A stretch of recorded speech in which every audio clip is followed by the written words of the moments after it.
soon, millions of dollars will be spent and works will be ongoing to spruce up City Hall and save the 13 decades-old historic building from collapsing as the European Union-funded restoration plan nears completion.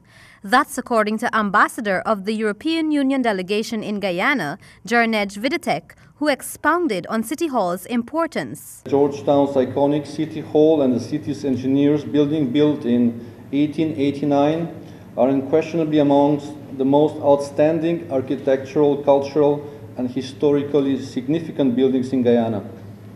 City Hall has been described as the most picturesque structure and the most handsome building in Georgetown, as well as one of the finest examples of Gothic architecture in the Caribbean.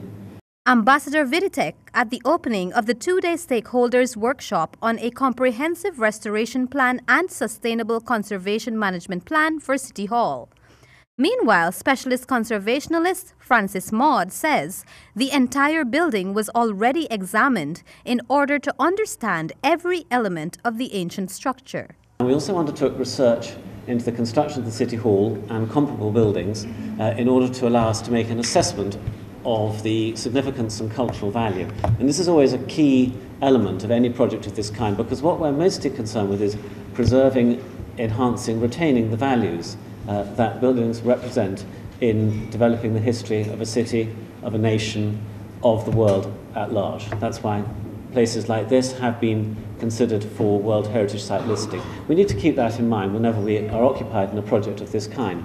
Meanwhile, Georgetown's Mayor Patricia Chase Green explained that City Hall in its present state is hazardous. With the rain and all the electrical wires, if there's an exposed wire and it catches, it will go up within a second.